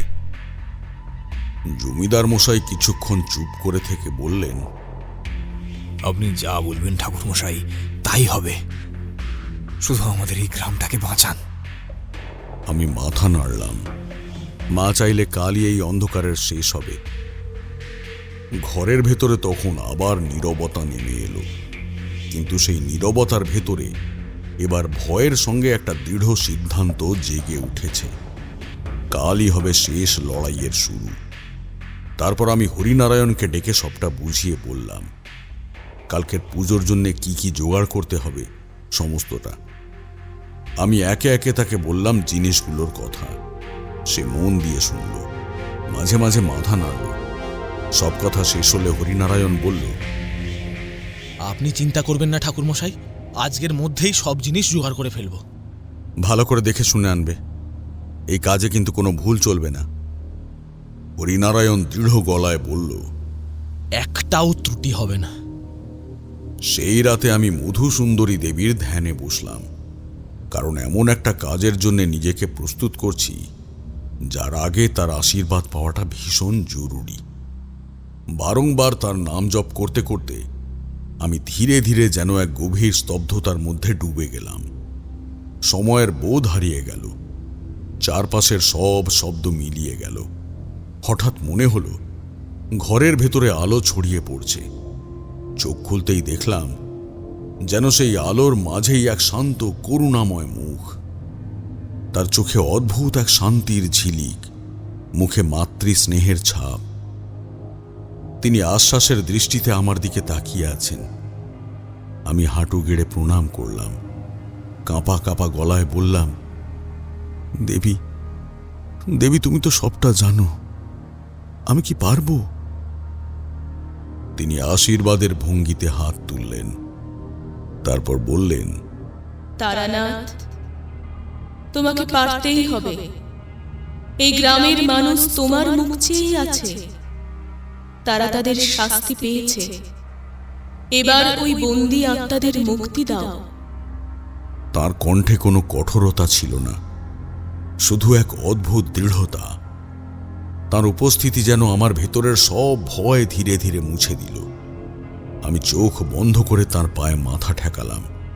মনে হলো ভেতরে কোথাও এক অজানা সাহস জন্ম নিচ্ছে।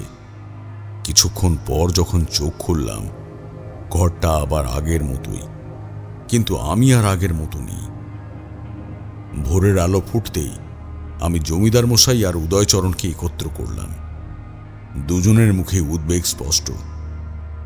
আমি কোনো ভূমিকা না করে সব খুলে বললাম আজ কি করতে হবে আর কেন করতে হবে, আর কেন এই কাজটা আর একটা মুহূর্ত দেরি করা যাবে না।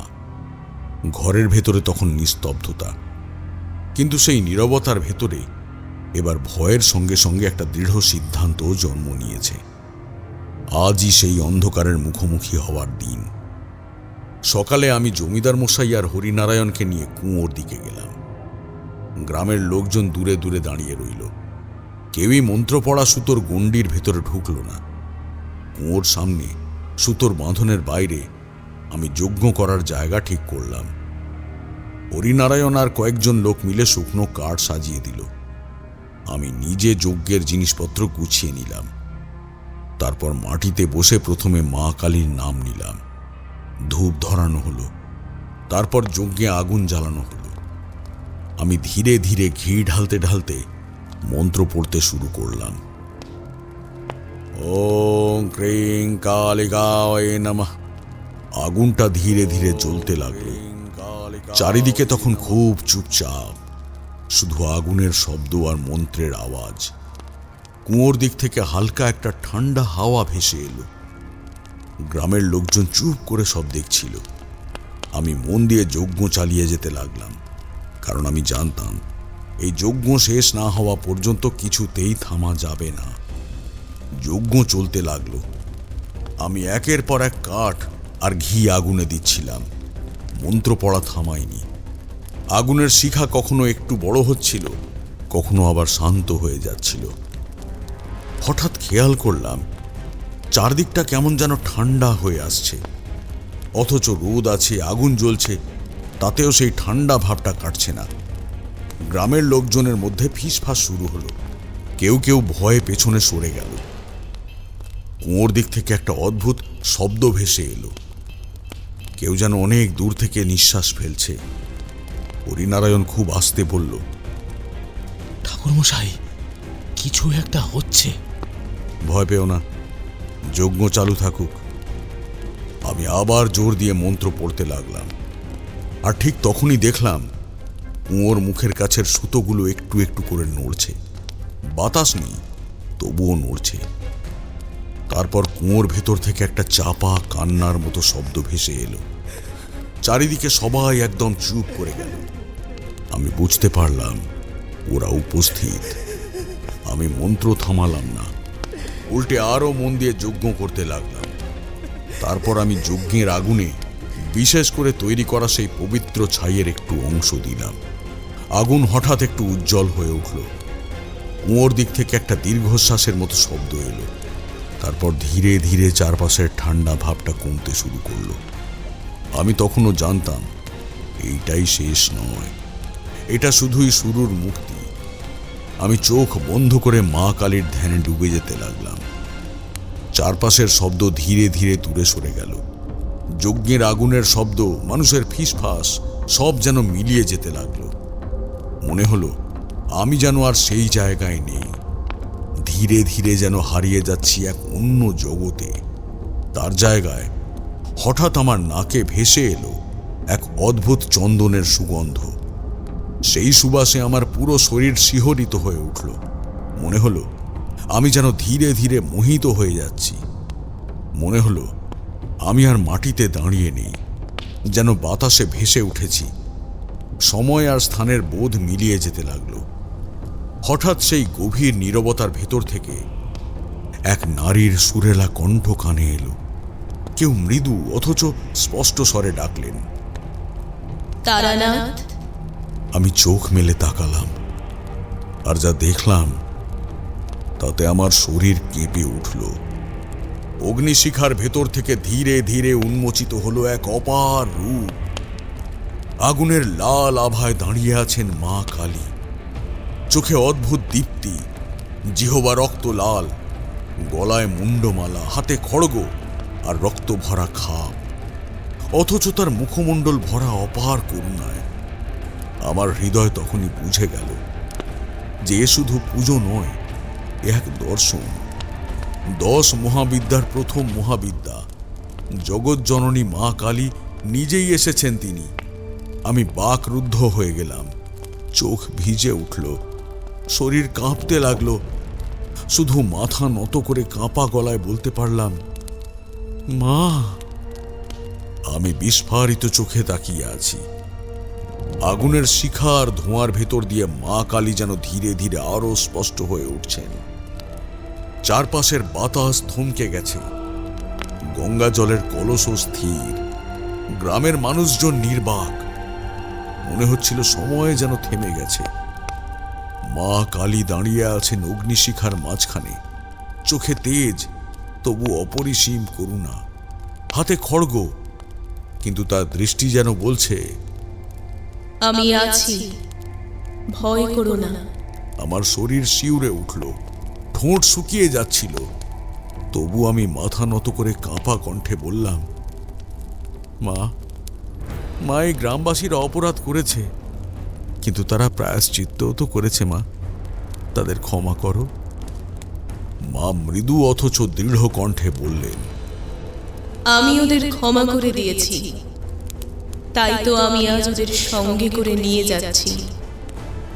আমি কথার মানে পুরো বুঝে ওঠার আগেই দেখলাম মায়ের পাশে হাসি মুখে দাঁড়িয়ে রয়েছে একটি ছোট্ট ছেলে আর একটি মেয়ে। তাদের মুখে কোনো যন্ত্রণা নেই, কোনো ভয় নেই, শুধু রয়েছে শান্তি। তারা আমার দিকে তাকিয়ে হাত জোড় করে বলল, আমাদের মুক্তি দেওয়ার জন্য ধন্যবাদ। আমার বুকটা হু হু করে উঠল। তারপর মা কালী আবার বললেন, আজ থেকে এই গ্রামে আর কোনো বিপদের ছায়া নেমে আসবে না। কথাটা বলেই সেই আলো ধীরে ধীরে মিলিয়ে যেতে লাগলো। আগুনের শিখা শান্ত হয়ে এলো, বাতাস আবার চলতে শুরু করলো, সময় আবার নিজের পথে ফিরে এলো। আর আমি বুঝলাম অভিশাপের অবসান হয়েছে, বন্দি আত্মারা মুক্তি পেয়েছে। নিশিন্দিপুর আজ সত্যিই মুক্ত। আমি চোখ মেলে তাকালাম, দেখলাম চারপাশ সত্যিই শান্ত হয়ে গেছে। কুয়োর দিকটা আর ভয়ঙ্কর লাগছে না, বাতাসে আর সেই চাপা ভার নেই। আমি ধীরে ধীরে সবার দিকে তাকিয়ে বললাম, এই গ্রামে আর কোনো বিপদের ছায়া নেই, যা ছিল তা চলে গেছে। এবার তোমরা শান্তিতে থাকতে পারবে।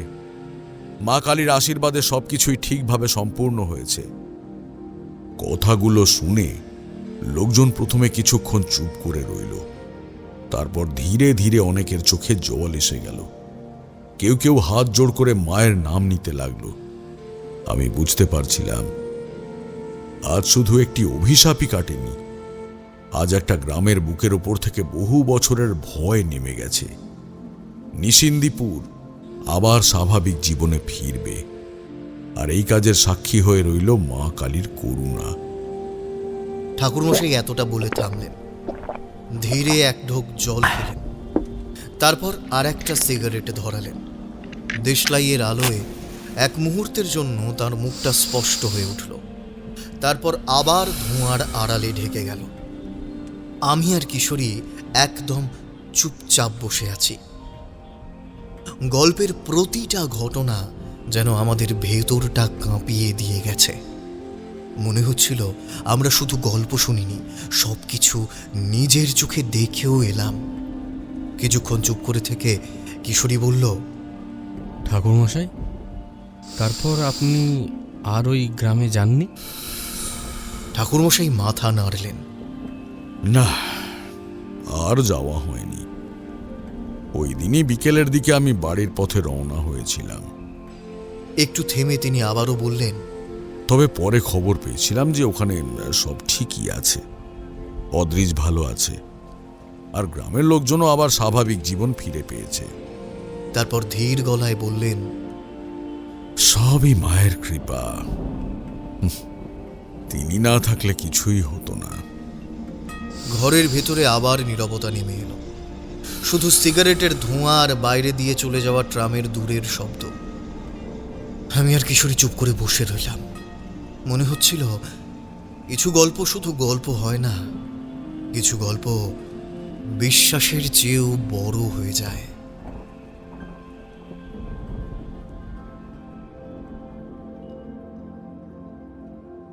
শুনছিলেন অনিশা দাসের কলমে নিশ্চিন্দিপুরের অভিশপ্ত কুঁয়ো। বিভিন্ন চরিত্রে রিতম, সৌম্যজিৎ, অমিত, জ্যোতির্ময়, সায়ম, সোমা, সুরজিতা, সৌমিতা এবং অর্পণ। সমগ্র গল্পের কণ্ঠাভিনয় নির্মাণ করেছে ঋতুরাজ স্টুডিও। সমগ্র গল্পের কণ্ঠ সম্পাদনা, ধ্বনি সম্পাদনা এবং আবহ সম্পাদনা করেছে 62 APS স্টুডিও। গল্প শুনে ভালো লাগলে অবশ্যই আমাদের চ্যানেলটি সাবস্ক্রাইব করে বেল আইকন প্রেস করে রাখবেন। আগামী সপ্তাহে আবারও একটি রোমাঞ্চকর তারানাথ তান্ত্রিকের গল্প নিয়ে হাজির হব আমরা। ততক্ষণ পর্যন্ত স্টে টিউনড।